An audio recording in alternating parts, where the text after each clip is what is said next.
equals does your device need fixing? We offer a free diagnosis. We pick up and deliver right to your door, no calls or travel needed. We send you a quote before repairing, and only go ahead if you approve it. Easy, transparent, and professional. Link in description. To start, unplug your Thermomix TM31. Gather your tools, a screwdriver, a new potentiometer, blade, and panel. Begin by removing the screws on the base. Keep them in a safe place.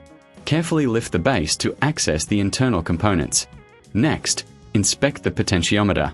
If it's faulty, disconnect it and replace it with a new one. Ensure it fits snugly. Now, check the blade for any signs of wear. If it's dull, replace it with a new blade. Clean the area to remove any residue. After that, focus on the panel. Remove the screws and gently detach it. Inspect for any damage. If needed, replace it with a new panel. Once everything is replaced, reassemble the Thermomix. Tighten all screws securely.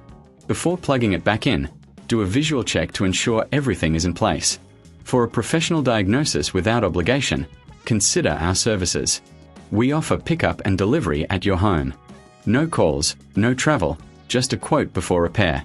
Enjoy your perfectly functioning Thermomix. Does your device need fixing? We offer a free diagnosis. We pick up and deliver right to your door, no calls or travel needed. We send you a quote before repairing, and only go ahead if you approve it. Easy, transparent, and professional. Link in description.